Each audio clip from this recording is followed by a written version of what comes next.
Da.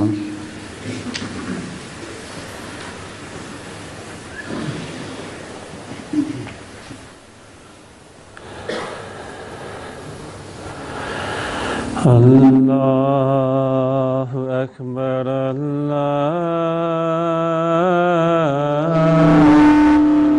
Ekber, Allahu Ekber, Allahu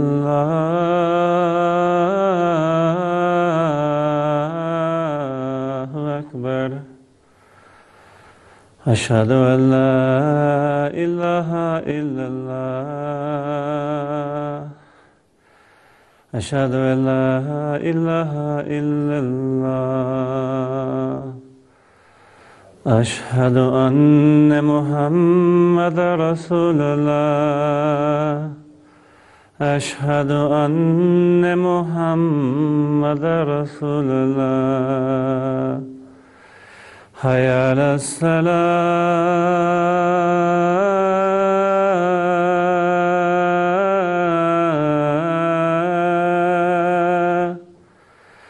حي على الصلاة.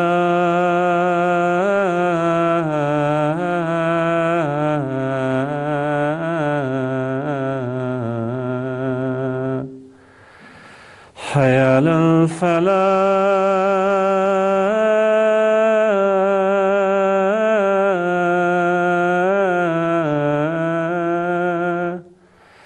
حي على الفلاح.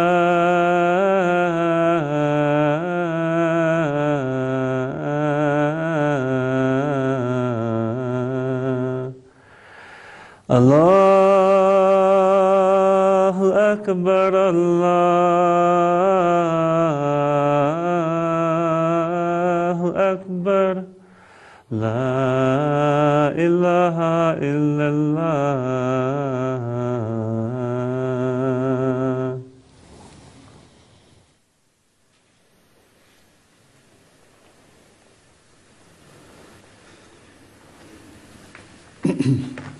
अस्सलामु अलैकुम रहमतुल्लाह।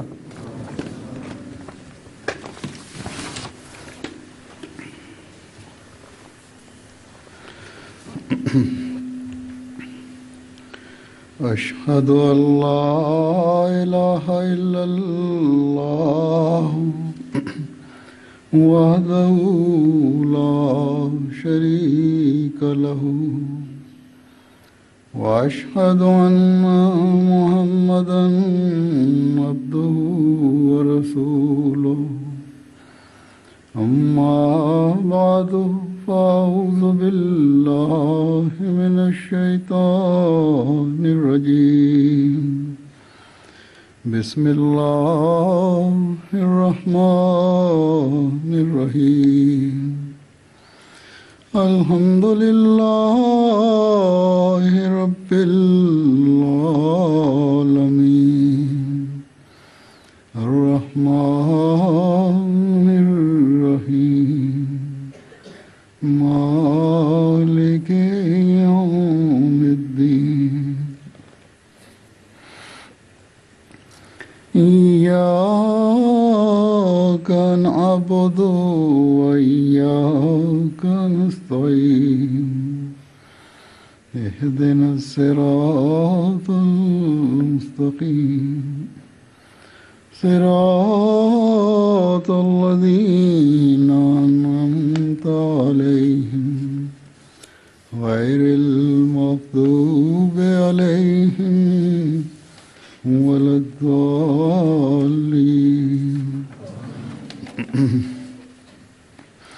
وإذ يرفع إبراهيم القواعد من البيت وإسماعيل ربنا تقبل منا إنك أنت السميع العليم.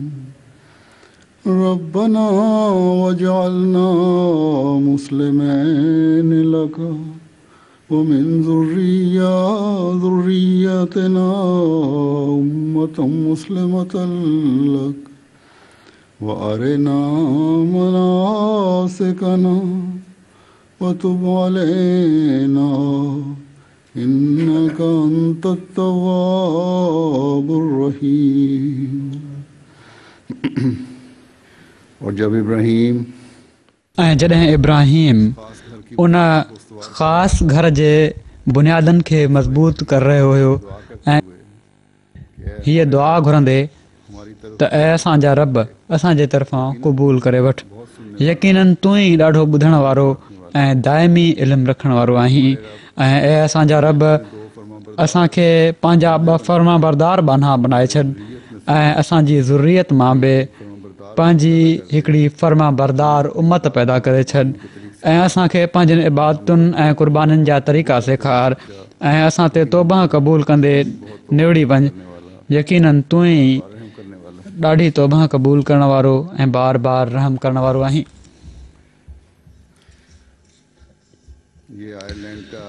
हीउ मुंहिंजो आयरलैंड जो पहिरियों सफ़रु आहे ऐं हिन सफ़र जो मक़सदु हिन मुल्क में जमायत अहमदिया जी पहिरीं मस्जिद जी पीढ़ जो पथर रखणु आहे। वॾे वक़्त खां तव्हां माण्हू जेके हितां जी जमायत जा रहण वारा आहियो इन ॿुॾतर में पयल हुओ त मस्जिद डबलिन में ठाहियूं या गालवे में ठाहियूं। अल्लाह ताला जो शुक्र आहे त मुंहिंजे चवण ते जंहिंजा कुझु सबब बि हुआ तक़रीबन सभिनी दोस्तनि इन ॻाल्हि खे ख़ुशीअ सां मञी वरितो त ठीकु आहे पहिरीं मस्जिद ग्वालवे में तामीर कई वञे। जेकॾहिं ॾिठो वञे त ग्वालवे बि हिकिड़े लिहाज़ खां दुनिया जो किनारो बणिजे थो, समुंड जे किनारे ते आहे। एटलांटिक ओशन या बहिराए ओकियानूस हितां शुरू थो थी वञे, उनखां बाद सिधी लाइन में त यूरोप जा ॿिया के ॿेट कोन्हनि, हिते सिलसिलो ख़तमु थो थी वञे। ऐं जेकॾहिं लाइन कढूं त समुंड खां बाद कैनेडा अमरीका वग़ैरह जा इलाइक़ा पोइ शुरू थी था वञनि। इन लिहाज़ खां हीउ बि हिकिड़ो किनारो आहे जिथे हज़रत मसीह मौद अलैहिस्सलाम जे मञण वारनि खे हिकिड़ी मस्जिद ठाहिण जी इनशा अल्लाह ताला तौफ़ीक़ मिली रही आहे त जीअं वहदानियत जो ऐलान हिन इलाइक़े मां बि दुनिया खे पहुचे। ऐं मस्जिदूं ठाहिण जो असांजो इहो ई मक़सदु आहे त जिथे असीं पंहिंजनि दिलनि खे पाक कंदे पंहिंजो पाण खे ख़ुदा ताला जो इबादत गुज़ार बानो बणाईंदे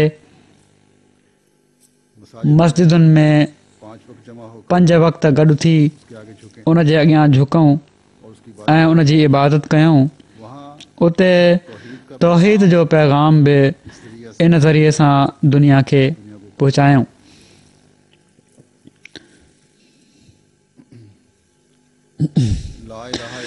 ला इलाहा इल्लल्लाह मुहम्मद रसूलुल्लाह जो आवाज़ बुलंद कंदे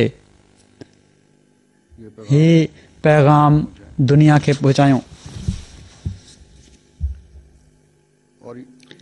ऐं दुनिया जी हर कुंड मां जॾहिं ही आवाज़ बुलंद थी अर्श ते पहुचे त अल्लाह ताला जी रज़ा हासिल करण वारनि में असांजो बि शुमार थिए। अल्लाह ताला मसीह मुहम्मदी खे इन ई लाइ दुनिया में मोकिलियो आहे। पहिरियनि नबियुनि ऐं पाण सॻोरनि सल्लल्लाहु अलैहि वसल्लम पाण खां बाद हिकिड़े आशिक़ सादिक़ जे अचण जी जेका ख़बर ॾिनी हुई उनजो इहो ई कमु ऐं मक़सदु हो त हू अल्लाह अकबर जो नारो दुनिया में हणे ऐं ला इलाहा इल्लल्लाह मुहम्मद रसूलुल्लाह जो पैगाम दुनिया खे ॾेई करे उन्हनि खे हिकु हथ ते गॾु करे अल्लाह ताला जे अॻियां निवड़ण वारो बनाए छॾे ऐं अल्लाह ताला जे प्यारे रसूल हज़रत मोहम्मद मुस्तफ़ा सल्लल्लाहु अलैहि वसल्लम जी ग़ुलामी में आणे विझे। इन खां अलावा त ॿियो को पैगाम नाहे जेको हज़रत मसीह मौद अलैहिस्सलाम खणी आया हुआ। अल्लाह ताला जॾहिं खेनि इल्हामनि हीअ ख़ुशख़बरी ॾेई वाइदो फरमायो हुयो त मैं तेरी तबलीग को ज़मीन के किनारों तक पहुचाऊंगा, यानी मां तुंहिंजी तबलीग खे ज़मीन जे किनारनि ताईं पहुचाईंदुसि, त इन मां मुराद इन ई पैगाम जी तबलीग हुई जेका अल्लाह ताला जे प्यारे ऐं आख़िरी रसूल ख़ातमुल अंबिया फ़ख्र रसूल हज़रत मोहम्मद सल्लल्लाहु अलैहि वसल्लम आंदी हुई, जंहिं शरीयत खे कामिल कयो हुयो ऐं जंहिं अल्लाह ताला जी नेमतुनि जी इंतिहा सां हिन दुनिया खे, जेका अल्लाह ताला जी नेमतुनि जी ॻोल्हा में हुई, फैज़याब कयो हुयो।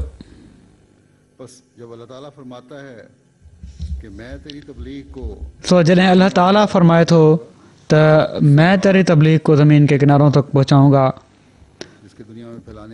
त इन मां मुराद ही पैगाम आहे त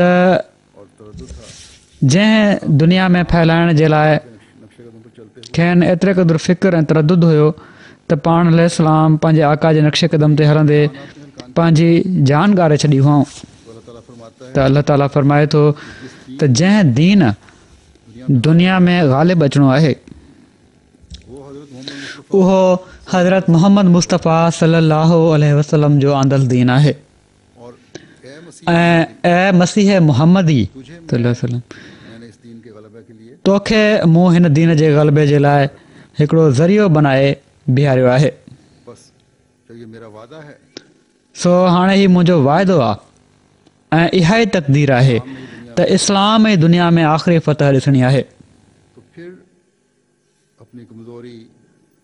त पोइ तूं पंहिंजी कमज़ोरी, पंहिंजे वसाइल जी कमी ऐं रस्ते जी तमामु घणनि रंडकुनि जे करे परेशान न थी। ऐं मसीह मुहम्मदी, मूं जेको कमु तुंहिंजे हवाले कयो आहे हीउ सिर्फ़ु तुंहिंजो कमु ई न आहे, बल्कि हीअ तक़दीर इलाही आहे। ऐं जॾहिं हीअ तक़दीर इलाही आहे त पोइ मुंहिंजी ताईद ऐं नुसरत बि तोसां गॾु आहे। सो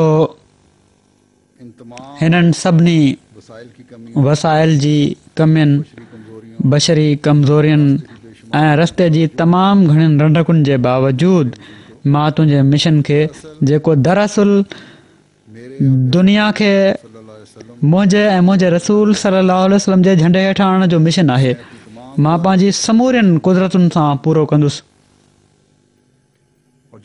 ऐं जमायत अहमदिया जी तारीख़ शाहिद आहे त हर क़दम ते अल्लाह ताला जी ताईद ऐं नुसरत जा नज़ारा असीं ॾिसंदा आहियूं ऐं ॾिसी रहिया आहियूं ऐं ॾिसंदा रहिया आहियूं।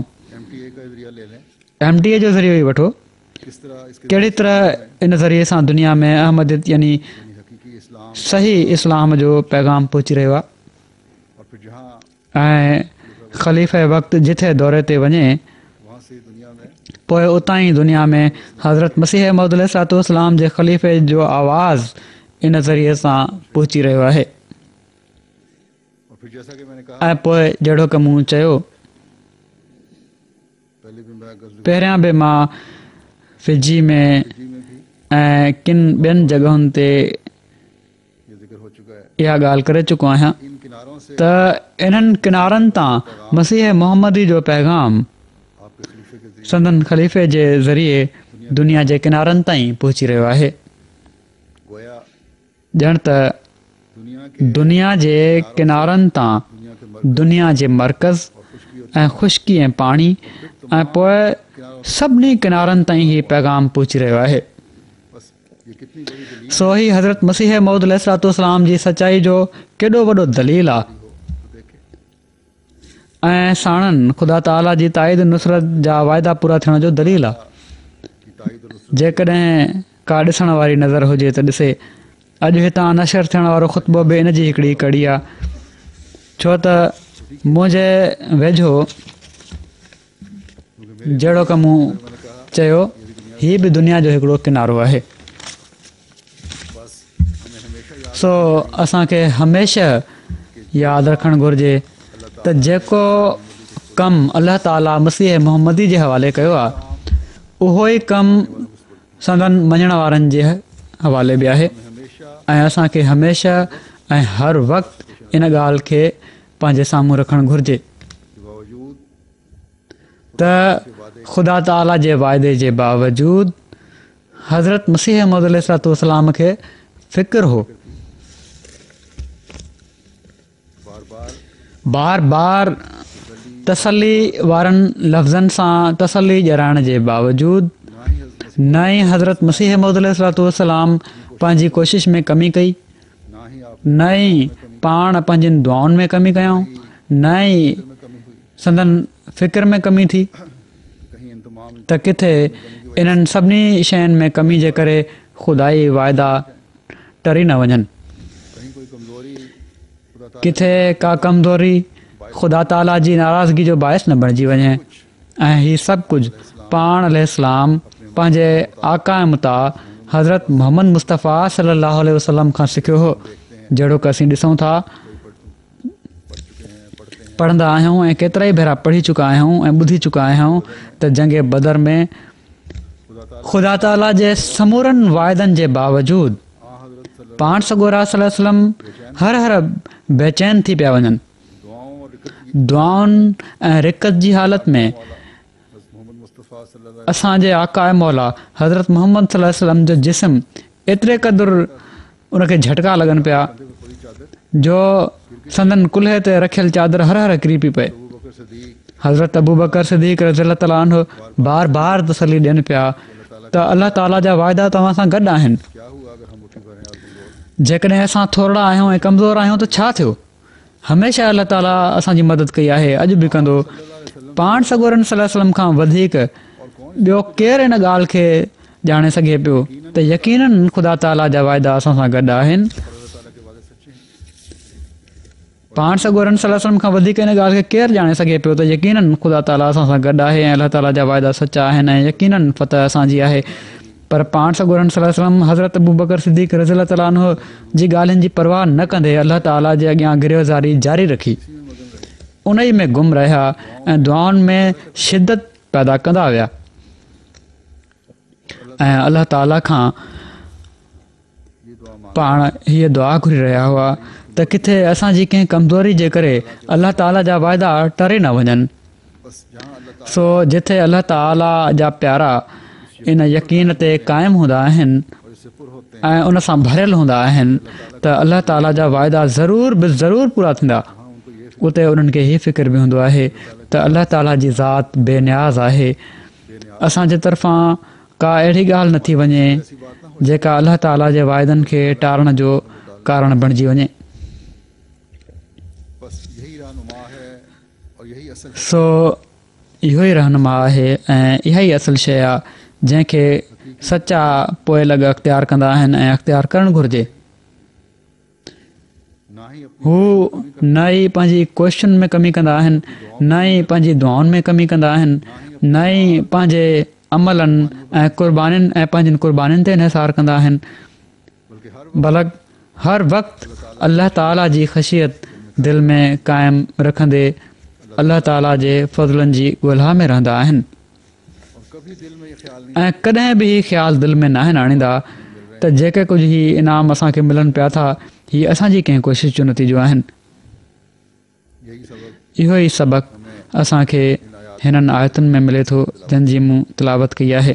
अबुल अंबिया हज़रत इब्राहीम अलैहिस्सलाम अबुल अंबिया हज़रत इब्राहीम अलैहिस्सलाम ऐं संदन पुट हज़रत इस्माईल अलैहिस्सलाम जो मिसाल ॾेई इन्हनि जो वाक़ियो बयानु करे ख़ुदा ताला असांखे इन जी तरफ़ तवजो ॾियाराई आहे। इन पर गौर करें, इन्हनि ते गौर कयूं त इहो ई सबक़ु आहे दोनों बाप बेटा जॾहिं ही ॿई पीउ पुट ख़ुदा ताला जे सभिनी खां पहिरें घर जूं भितियूं ऐं बुनियाद नए सिर ॿीहर ठाहे रहिया हुआ त कमाल आजिज़ी ऐं इनकिसार सां इहा ई दुआ घुरी रहिया हुआ त ए अल्लाह असांजी इन क़ुर्बानीअ खे क़बूल फ़रमाए जेका असीं तुंहिंजे हुक्म जे मुताबिक़ कयूं पिया था।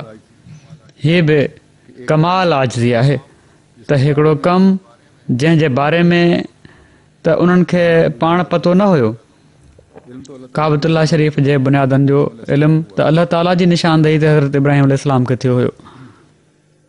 ये भी अल्लाह ताला ने ही हीअ बि अलाह ताला ई हज़रत इब्राहिम अलैहिस्सलाम खे ॿुधायो हुयो त हीअ सभिनी खां क़दीम घरु आहे, सभिनी खां पुराणो घरु आहे ऐं हीअ उहो घरु आहे जंहिं हाणे रहंदड़ दुनिया ताईं वादानियत जो निशान ऐं सिंबल बणिजी क़ाइमु रहणो आहे।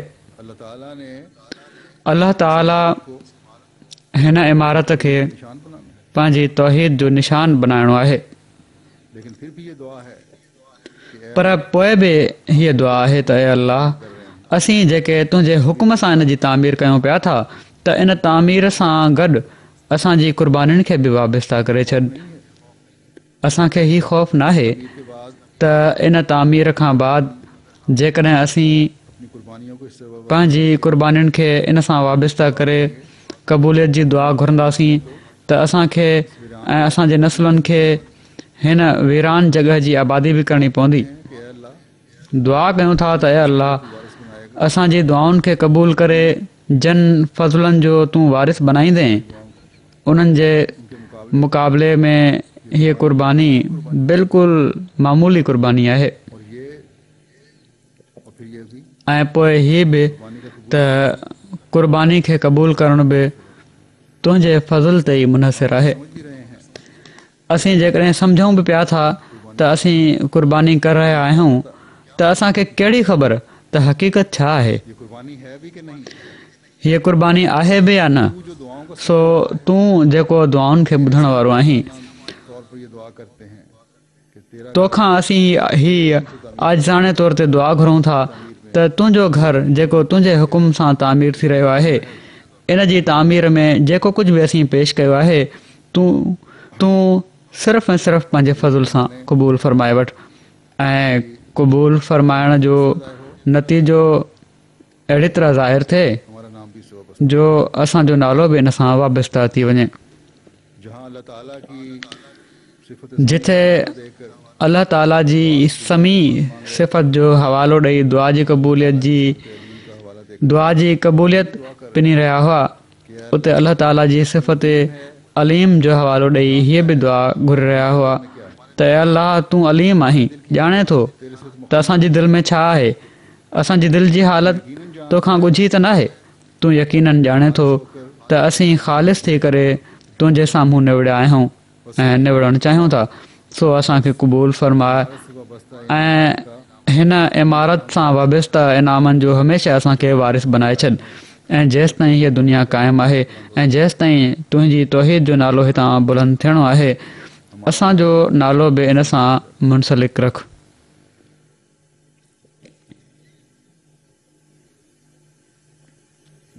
ये दुआ करते थे इस घर में असीं करने वाले भी हमें अपनी दुआओं में याद हीअ दुआ कंदा हुआसीं त हिन घर में अची दुआऊं करण वारा बि असांखे पंहिंजी दुआउनि में यादि रखनि ऐं जेके जेके बि इन्हनि सां वाबस्ता आहिनि, इन्हनि सां लाॻापियल आहिनि, उहे बि दुआउनि में यादि रखनि।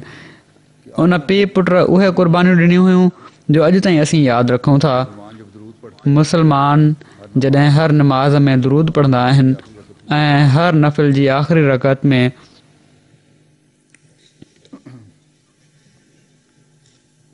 जब जॾहिं असीं पाण सॻोरन सल्लल्लाहु अलैहि वसल्लम ते दरूद पढ़ंदा आहियूं त साण ई हज़रत इब्राहिम अलैहिस्सलातु वस्सलाम ते बि ऐं संदन आल ते बि इन हवाले सां दरूद मोकिलींदा आहियूं। ये एजाज़ हज़रत इब्राहिम हीअ एज़ाज़ हज़रत इब्राहिम अलैहिस्सलाम अलैहिस्सलातु वस्सलाम खे संदन वफ़ा ऐं कामिल तौर ते ख़ुदा ताला जी वाट में क़ुर्बानी जे लाइ तयारु थियण जे करे मिलियो।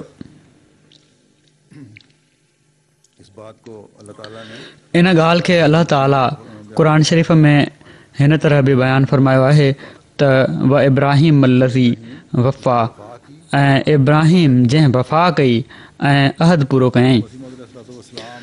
हज़रत मसीह मौद अलैहिस्सलातु वस्सलाम इन बारे में हिकिड़े हंधि हीअं फ़रमाइनि था त जेसि ताईं इंसान सिद्क़ ऐं सफ़ा सां ख़ुदा ताला जो बानो न थींदो, तेसि ताईं को रुतबो मिलणु ॾुखियो आहे।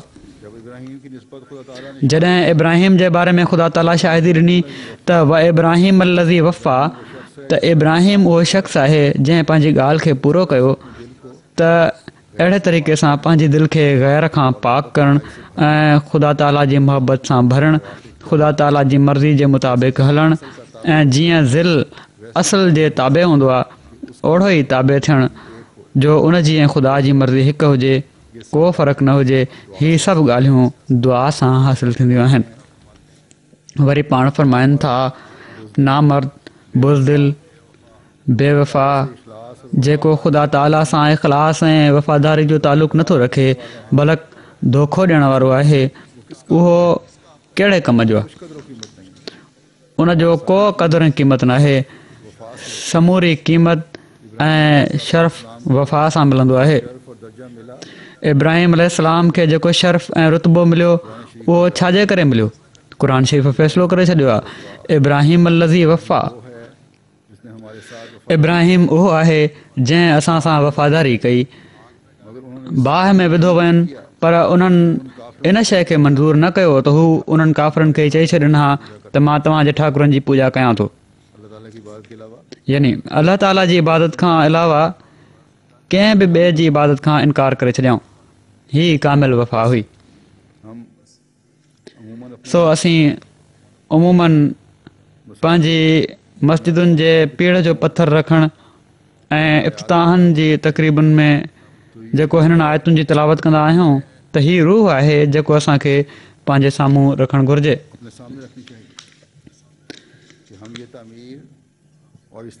त असीं हीअ तामीर ऐं इन तामीर जे लाइ कंहिं बि क़िस्म जी क़ुर्बानी जेकॾहिं करे बि रहिया आहियूं त असांखे न आहे ख़बर त इहो ॾेखार या सही क़ुर्बानी आहे।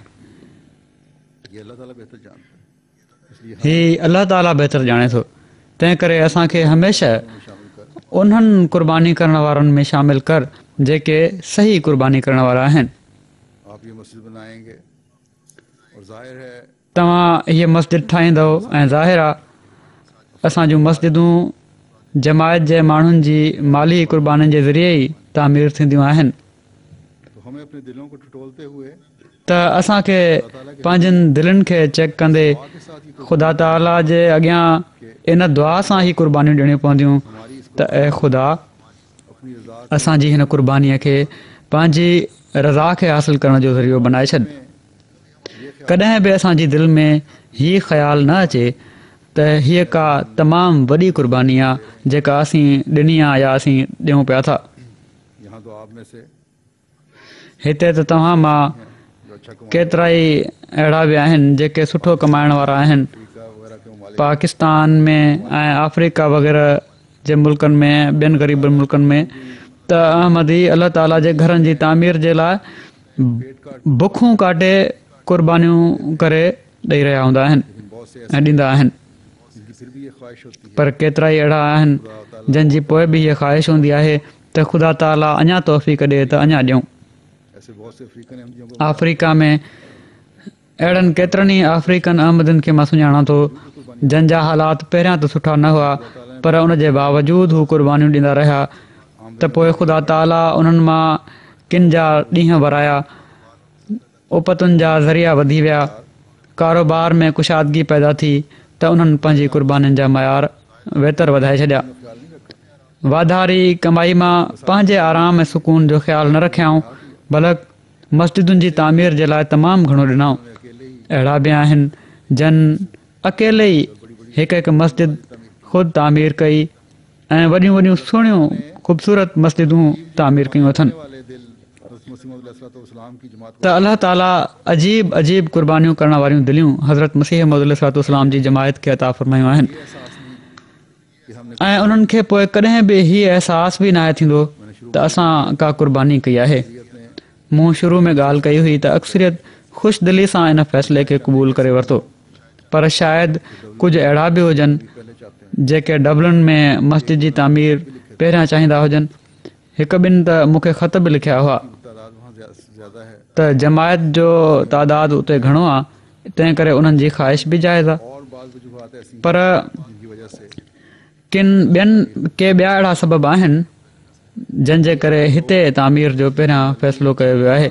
तंहिं करे हाणे उहे माण्हू बि जंहिंजी मर्ज़ी जे ख़िलाफ़ु इहा तामीर थी रही आहे उन्हनि खे हिन तामीर में खुलियल दिलि सां हिसो वठणु घुरिजे ऐं हीअ अहसासु न हुअणु घुरिजे त असीं डबलिन में रहूं था, तंहिं करे उतां जी मस्जिद जी पहिरियां तामीर थिए और उसमें हम या जब भी वहाँ या जॾहिं बि उते मस्जिद तामीर थींदी त असीं उन में हिसो वठंदासीं। ये एक मरकज़ी प्रोजेक्ट है, हीउ हिकिड़ो मर्कज़ी प्रोजेक्ट आहे, इसलिए रिथ आहे, जंहिं इन लाइ हिते बि सभिनी खे हिसो वठणु घुरिजे। और जब डबलिन में इंशाल्लाह ताला ऐं जॾहिं डबलिन में इनशा अल्लाह ताला मस्जिद ठहंदी त उते बि सभई हिसो वठंदा।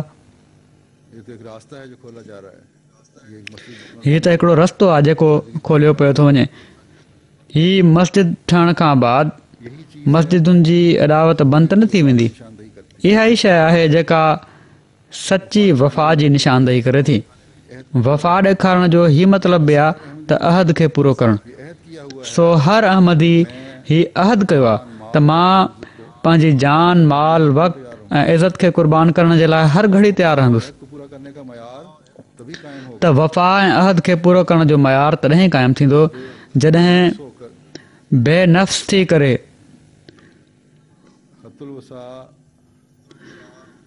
हतुल वसा अमीर के लिए हर अहम हिन मस्जिद जी तामीर जे लाइ हर अहमदी हिसो वठंदो। जो आपका मुतालबा आपसे हो रहा है वो ये हो रहा है। अॼु वक्तों में मुख्तलिफ मुतालबे जेको मुतालबो तव्हां खां थी रहियो आहे उहो ई थी रहियो आहे। मुख़्तलिफ़ वक़्तनि में मुख़्तलिफ़ मुतालबा थींदा आहिनि। सो इन ॻाल्हि खे हमेशह पंहिंजे साम्हूं रखो त अल्लाह ताला जो कुर्ब, मयार कायम करने वफ़ाउनि जा मयार क़ाइमु करणु ऐं अहदनि खे पूरो करण सां मिलंदो आहे। खुदा के तौर पर खुदा वालों की ऐं जेका इमारत ठहे ई ख़ुदा जे घर जे तौर ते ख़ुदा वारनि जी इबादत जे लाइ ठही रही हुजे, हक़दार है, उन खां वधीक ॿी कहिड़ी शइ इन ॻाल्हि जी हक़दार आहे त उन जी ख़ातिर पंहिंजे माल मां कुझु क़ुर्बान कयो वञे। अल्लाह ताला के घर की तामीर के लिए अल्लाह ताला जे घर जी तामीर जे लाइ तो अल्लाह ताला के त अल्लाह ताला जे बरगुज़ीदों के पास उन्हनि बरगुज़ीदनि वटि जेको कुझु हुयो उन्हनि पेश करे छॾियो और खुदा ताला ने ऐं ख़ुदा ताला कबूल फरमार कर उन्हनि जी इन क़ुर्बानी खे क़बूल फ़रमाए उन्हनि जे नसुल में अपना जिथे अल्लाह ताला पंहिंजो सभिनी खां प्यारो नबी पैदा फ़रमाए छॾियो, उते इन्हनि ॿिन्ही जा नाला बि क़यामत ताईं पंहिंजे इन प्यारे सां ॻंढे छॾियईं। ऐसी कुर्बानी है जो अल्लाह ताला के सो हीअ अहिड़ी क़ुर्बानी आहे जेका अल्लाह ताला वटि तमामु मक़बूल थी। हमें भी हुक्म है ऐं अॼु असांखे बि हुकुम आहे त तव्हीं कि तुम इस कुर्बानी की हिन क़ुर्बानी जे मिसाल खे साम्हूं रखंदे ख़ुदा ताला जे घर जी तामीर कयो और उनका रुख भी अल्लाह ताला के ऐं कदीम घर की तरफ रखो। उन्हनि जो रुख़ बि हमेशा अल्लाह ताला जे हिन क़दीम घर जी तरफ़ रखो त जीअं जिथे तव्हांजी तवजो हमेशह अल्लाह ताला जी इबादत जी तरफ़ रहे, उते हिननि फ़रिश्तादनि जूं क़ुर्बानियूं बि यादि रहनि। उन्हनि जी वफ़ाउनि जा नमूना साम्हूं रखे असांखे बि हमें भी अपनी वफाओं पंहिंजनि वफ़ाउनि खे परखण जी तरफ़ की तरफ तवज्जो तवजो रहे। हमेशा हमेशह असांजूं दुआऊं ताला के हुजूर अल्लाह ताला ॿुधंदो रहे। बस ये रूह है जो मस्जिद में तामीर सो ही रूह आहे जेको मस्जिदूं तामीर करण वारनि खे हर वक़्तु क़ाइमु रखणु घुरिजे ऐं इन रूह खे क़ाइमु रखण जे लाइ अॻिली आयत में बहितर खोले ॿुधायो वियो आहे। ही ॿ आयतूं हुयूं त इन वफ़ा खे क़ाइमु रखणु ऐं क़ुर्बानीनि जे रूह खे दवाम बख़्शण जे लाइ के अमल बि आहिनि जेके हमेशह असांखे पंहिंजे साम्हूं रखणु घुरिजनि। कुझु दुआऊं बि आहिनि जेके असांखे सदाईं करणु घुरिजनि। ही ॿई अल्लाह ताला जा प्यारा अहिड़ी तरह दुआ घुरंदा हुआ, रब्बना वजअलना मुस्लिमैन लक, यानी असांखे बि पंहिंजा ॿ फर्मा बरदार बाना बनाए छॾ। बनाने वालों की सो इबादत गाह ठाहिण वारनि जो पहिरियों शर्त ही आहे त हू कामिल फर्मा बरदार हुजनि। हिते वरी वफ़ा जी तरफ़ मज़मून खे फेरियो वियो आहे त कामिल वफ़ा सां ई कामिल फर्मा बरदारी हूंदी आहे कामिल फरमाबरदारी ही या कामिल फर्मा बरदारी जो इज़हार उहे ई माण्हू करे सघनि था मयार जो जेके वफ़ाउनि जा मयार क़ाइमु करण वारा हुजनि। का इजहार कर सकते हैं। कामिल फरमाबरदारी जॾहिं इंसान कामिल फर्मा बरदार हुजे त तॾहिं ही मयार बि क़ाइमु थींदा आहिनि। जब इंसान हिकिड़ो बानो कामिल फरमा बरदार हो ख़ुदा ताला सां कामिल फर्मा बरदारी जो अहद करे तो तभी या दुआ घुरे मयार भी कायम त उन जो मतिलबु आहे त इन ॻाल्हि जी अल्लाह ताला के साथ वधि में वधि कोशिशि कंदो फरमाबरदारी का अहद त इताअत जा आला तरीन नमूना ॾेखारण जी तरफ़ तवजो रहे इस बात की ऐं इताअत जो आला तरीन नमूनो अल्लाह ताला जे हुकमनि ते पंहिंजी पूरी सलाहियतुनि सां अमल करणु आहे ऐं इन जे लाइ कोशिशि करणु आहे। ऐं कि अल्लाह ताला के हुक्मों इन्हनि हुकमनि में अपनी पूरी इस्तेदाद जिथे अल्लाह ताला जे हक़नि जी अदायगी आहे उसकी उते बाननि जे हक़नि जी अदायगी जी तरफ़ बि तवजो ॼाई वई आहे। वहाँ बंदों के हुकूक की अदायगी की तरफ जिथे इबादत जा मयार बुलंद करण जी कोशिशि आहे उते निज़ाम जमात जी कामिल इताअत जे लाइ पूरी कोशिशि करण जी तरफ़ तवजो ॼाई वई आहे। वहाँ माण्हुनि जा हक़ अदा करण जी तरफ़ बि पूरी कोशिशि जी ज़रूरत आहे। तवज्जो दिलाई गई है। लोगों के हुकूक अदा करने ऐं जॾहिं हीअ नमूना इंसान पाण क़ाइमु कंदो आहे जब ये ऐं उन जे लाइ दुआ बि घुरंदो आहे त पोइ हीउ ख़्यालु ईंदो आहे ये दुआ भी करता है त मुंहिंजूं नेकियूं ख्याल आता है किथे मूं ताईं ख़तमु न थी वञनि ताकि खत्म ना हो जाए ऐं मूंखां बाद हीअ नेकियूं अॻिते न हलनि। कि मेरे बाद ये नेकियां तंहिं करे ख़ुदा जे घर जी तामीर सां गॾु हीअ दुआ बि सिखा दी सेखारे छॾियईं कि हमारी त असांजी औलाद मां बि पाक हिकिड़ी पाक ऐं फर्माबरदार जमायत पैदा कर जो तेरी इबादत की तरफ तवज्जो देने वाले हैं जेके तुंहिंजी इबादत जी तरफ़ तवजो ॾियण वारा हुजनि जमात से भी जुड़े रहने निज़ाम जमात सां बि ॻंढिजी रहण वारा हुजनि ऐं आला अख़लाक जो मुज़ाहिरो कंदे ॿियनि जा हक़ बि अदा करण वारा हुजनि। वाले लोग जिन्होंने हज़रत मसीह अलैहिस्सलाम के ज़माने में आपकी केतिरा ई माण्हू जन हज़रत मसीह मौद अलैहिस्सलाम जे ज़माने में संदन बैत कई लेकिन सरहद जे इलाइक़े में त अञा बि केतिरा ई आहिनि पर पंहिंजनि घर वारनि जी ऐं पंहिंजनि औलादुनि जी उन तरीक़े ते तरबियत न करे सघिया ऐं उन्हनि खे जमायत सां ॻंढे न सघिया जंहिंजे करे आहिस्ते आहिस्ते अचण वारा नसुल अलॻि थी विया। दुआ इंसान करता है उन्हनि जो पतो ई न पियो मैं भी कामिल फरमाबरदार रहूं त जिथे हीअ दुआ इंसानु घुरंदो आहे त मां बि कामिल फर्मा बरदार रहां मां बि ख़ुदा ताला जे हुकमनि ते अमल करण वारो रहां के लिए भी दुआ करता है ऐं जंहिंजो हथु पकड़ियो आहे उनजो हथु पकड़े रखां उते पंहिंजे नसुल जे लाइ बि दुआ कंदो आहे ऐं उन जे लाइ बि कोशिशि कंदो आहे त तॾहिं ई कामयाबियूं मिलंदियूं आहिनि। सो ही हिकिड़ो अहिड़ो दुआ जो सिलसिलो आहे जंहिंखे हमेशह जारी रहणु घुरिजे ताला के घर की तामीर के मकसद ऐं इन दुआ सां ख़ुदा ताला जे घर जी तामीर जे मक़सद जे उसूल जी कोशिशि थींदी आहे और जो अगर हासिल हो जाए तो इंसान की कोशिशि थींदी आहे ऐं थियणु घुरिजे ऐं जेका जेकॾहिं हासिल थी वञे त इंसान जी दुनिया ऐं आख़िरत सुधरी वेंदी आहे। हज़रत इब्राहिम दुआ को तो ऐं हज़रत इस्माइल अलैहिस्सलाम जैसा कि जी दुआ खे त ख़ुदा ताला अहिड़ो क़बूल फरमायो तमाम दुनिया की जो जहिड़ो की मूं पहिरियां बि चयो हुयो त उहा जॻह सॼी दुनिया जी मस्जिदुनि जो महवर बणिजी वई ऐं उनखे अलाह ताला बनाइणो हुयो और इन दोनों की ज़ुर्रियत से वो अजीम रसूल ऐं उन्हनि ॿिन्ही जी ज़ुर्रियत मां जिन्होंने उहे अज़ीम रसूल सल्लल्लाहु अलैहि वसल्लम पैदा थिया जन फर्मा बरदारी ऐं इताअत ऐं इबादत जा बि नवां ऐं अज़ीम मयार क़ाइमु करे छॾिया ऐं अल्लाह ताला इब्राहिम अलैहिस्सलाम खां वधी करे पाण सॻोरनि सल्लल्लाहु अलैहि वसल्लम जी ज़ात में दुआउनि ऐं इबादतुनि जा मयार क़ाइमु कराए छॾिया ऐं पोइ असांखे हुकुम ॾिनई त लक़द कान लकुम फ़ी रसूलिल्लाहि उसवतुन हसना यकीननि तव्हां जे लाइ अल्लाह ताला जे रसूल में उसव हसन आहे ऐं उन उसव हसना में असीं छा ॾिठोसीं। अॼु मस्जिद जे हवाले सां मां ॻाल्हि कयां थो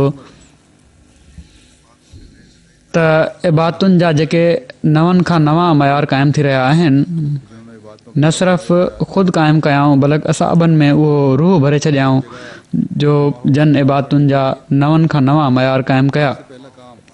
हिकु हंधि गॾु थी निमाज़ पढ़ण जे लाइ मदीने में पहुची सभिनी खां पहिरियों कमु हीउ कयाऊं त मस्जिद जो बुनियादु रखियाऊं त जीअं उम्मत जा माण्हू ख़ुदा वाहिद जी इबादत करण जी तरफ़ ध्यानु ॾियनि दुनिया ने ये भी देखा ऐं उन्हनि जो ध्यानु रहे हिकिड़े हंधि गॾु थी सभई इबादत करे सघनि। पोइ दुनिया हीउ बि ॾिठो त मस्जिद नबवी ॾींहुं राति ख़ुदा ताला जी इबादत करण वारनि जी अचण जी जॻह बणिजी वई ऐं अॼु ताईं हीउ सिलसिलो जारी आहे। सो अल्लाह जे घर जी तामीर सां गॾु पंहिंजे नसलुनि खे ख़ुदा ताला सां ॻंढण जी कोशिशि ऐं दुआ बि हुअणु घुरिजे तॾहिं ई मस्जिद जी तामीर जे मक़सद खे पूरो करे सघिजे थो। न त सिरुनि सीमेंट ऐं काठियुनि जा जेके ढांचा आहिनि अॾावतूं आहिनि इहे उभा करण जो को फ़ाइदो न आहे थींदो। सो हीअ न सम्झणु घुरिजे त असां कुझु माली कुर्बानी करे मस्जिद जी तामीर करे छॾींदासीं त असांजी ज़िमेवारी ख़तमु थी वेंदी। मस्जिद जी तामीर जी जेका बुनियादी सिर आहे उनखां वठी छित ताईं पहुचण वारी हर सिर जॾहिं रखी वेंदी हुजे त उनखे पहुचाइण जे लाइ असां मां हर हिक जो फ़र्ज़ु बणिजे थो त उन जी आबादी जे लाइ बि दुआ कंदा रहूं त जीअं असां जूं दिलियूं बि ख़ुदा ताला जी इबादत जी तरफ़ ख़ालिस थी करे माइल रहनि ऐं असांजी औलाद जूं दिलियूं बि ख़ुदा ताला जी इबादत जी तरफ़ माइल रहनि उन्हनि खे तवजो पैदा थींदी रहे।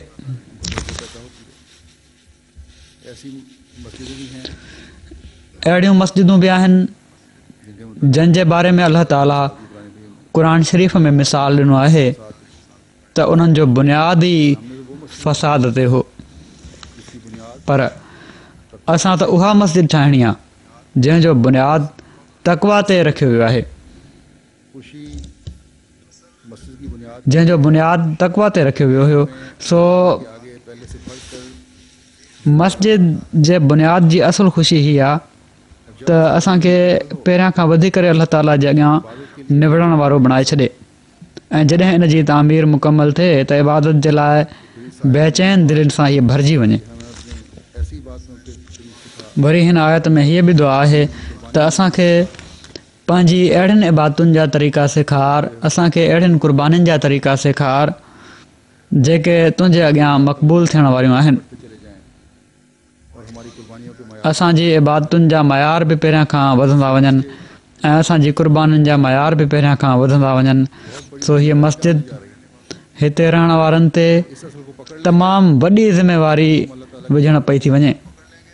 जेकॾहिं इन शइ खे इन असुलु शइ खे पकिड़े वठंदो त असीं अल्लाह ताला जे अॻियां उन जे फज़ुल सां मक़बूल थी वेंदासीं।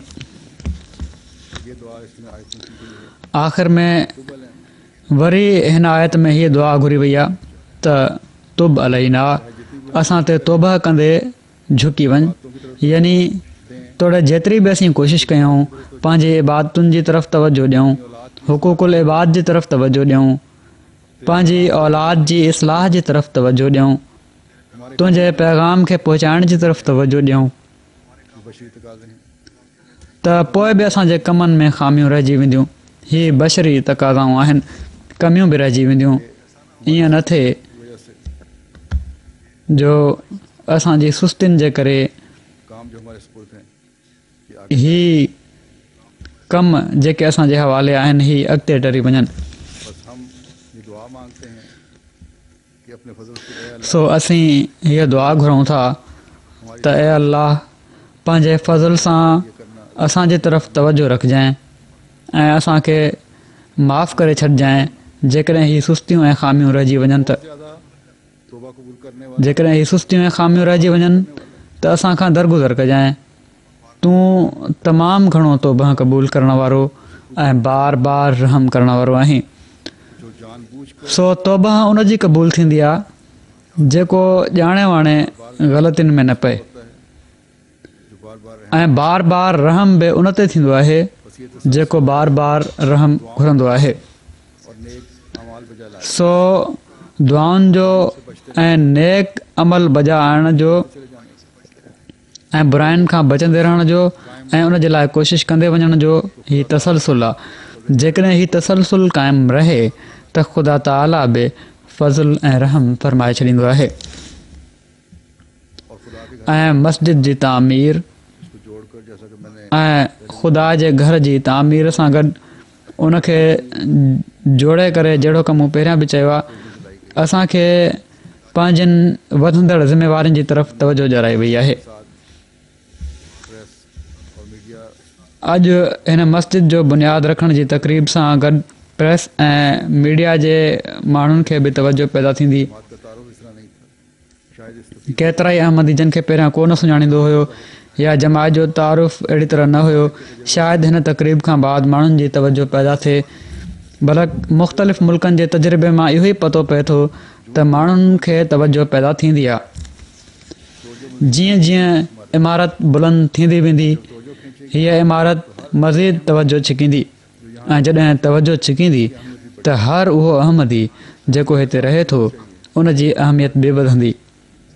यहाँ मुकामी लोगों की नज़र में त उनखे हीउ अहसासु बि हुअणु घुरिजे त मुंहिंजी अहमियत वधे पई थी। से मुझे उम्मीद तव्हां माण्हू हिते मुक़ामी माण्हुनि जी नज़र में ईंदव तबलीग के रास्ते त इन मां मूंखे उमेदु आहे त जिथे तबलीग जा रस्ता खुलंदा ऐं तबलीग में वुसअत पैदा करण जी ज़रूरत पवंदी,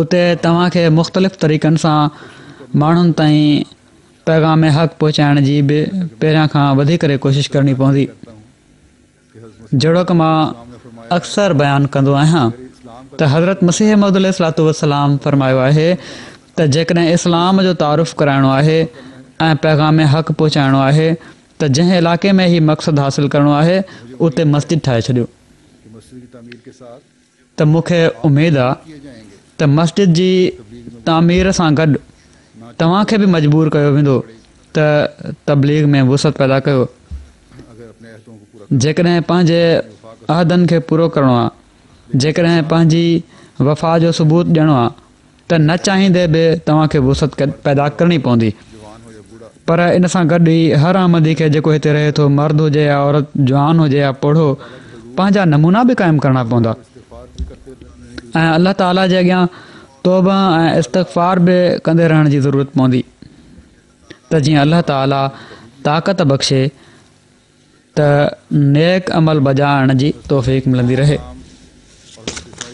ॾिसो, हज़रत खाना काबा की बुनियादें खड़ी करते वक्त इब्राहिम अलैहिस्सलाम ऐं हज़रत इस्माइल अलैहिस्सलाम त काबतुल्ला शरीफ़ जा बुनियाद ठाहींदे महिल सिर्फ़ु 2 माण्हू हुआ, पर जॾहिं तामीर शुरू कयाऊं त इन यकीन ते क़ाइमु हुआ त अल्लाह ताला जेको एॾो अहम कमु कराए पियो थो त आईंदा असांजे नस्ल में बि वुसअत पैदा कंदो। ज़रूरियत आने वाली तंहिं करे उन्हनि जे लाइ बि साण ई दुआ घुरियाऊं त जेका बि ज़रूरियत अचण वारी आहे उहा बि हिन अहम मक़सद खे पंहिंजी नज़र जे साम्हूं रखे। पर असीं जेके पाण सॻोरनि सल्लल्लाहु अलैहि वसल्लम जी उम्मत आहियूं हम तो इस ऐं पोइ पाण सॻोरनि सल्लल्लाहु अलैहि वसल्लम जे आशिक़ सादिक़ सां वाबस्ता आहियूं, असां त इन वधंदड़ ज़रूरियत ऐं उम्मत खे ॾिसूं बि पिया था। हिन ज़माने में अल्लाह ताला हज़रत मसीह मौद अलैहिस्सलातु वस्सलाम खे बि इब्राहिम जे इल्हामी नाले सां पुकारियो आहे। सो हिन इब्राहिम जूं दुआऊं बि क़बूल थियूं ऐं थियनि पियूं थियूं। असीं मुशाहिदो कयो आहे ऐं कयूं था ऐं करे रहिया आहियूं। खेनि अल्लाह ताला हिकिड़े अरबी इल्हाम में हिन तरह फ़रमायो हुयो त उरी हो क वला उजी हो क व उखरे जो मिन क क़ौमा, त मां तोखे आराम ॾींदुसि ऐं तुंहिंजो नालो न मिटाईंदुसि ऐं तो मां हिकिड़ी वॾी क़ौम पैदा कंदुसि। पाण फ़रमाइनि था इन सां गॾु ई दिलि में ई तफ़हीम थी, जंहिंजो मतिलबु ई हुयो जहिड़ो क मूं इब्राहिम खे क़ौम बणायो।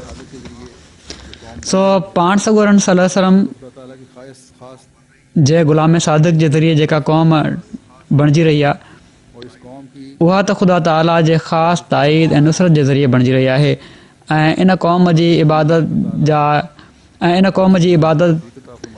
जे सामान जे लाइ अलाह ताला पंहिंजे फज़ल सां मस्जिदूं ठाहिण जी बि तौफ़ीक़ अता फ़रमाईंदो पियो थो वञे।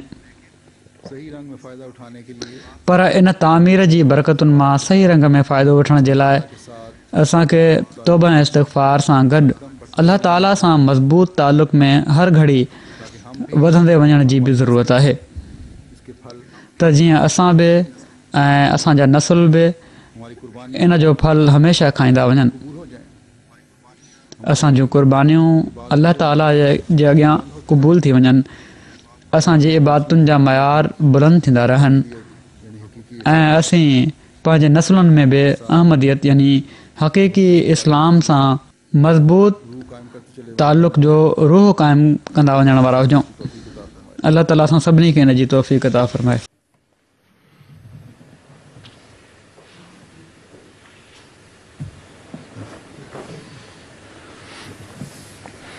अल्हम्दुलिल्लाह नहमदुहु व नस्तईनुहु व नस्तगफिरुहु व नुमिनु बिही व नतवक्कलु अलैहि व नऊज़ु बिल्लाहि मिन शुरूरि अनफुसिना व मिन सय्यिआति अअमालिना। मन यहदिहिल्लाहु फला मुदिल्ल लहु व मन युद्लिल्हु फला हादिय लहु व नशहदु अन ला इलाहा इल्लल्लाह व नशहदु अन्ना मुहम्मदन अब्दुहु व रसूलुहु। इबादल्लाह रहमकुमुल्लाह इन्नल्लाह यामुरु बिल अदलि वल इहसानि व ईताइ ज़िल क़ुर्बा व यन्हा अनिल फ़हशाइ वल मुनकरि वल बग़ी यइज़ुकुम लअल्लकुम तज़क्करून।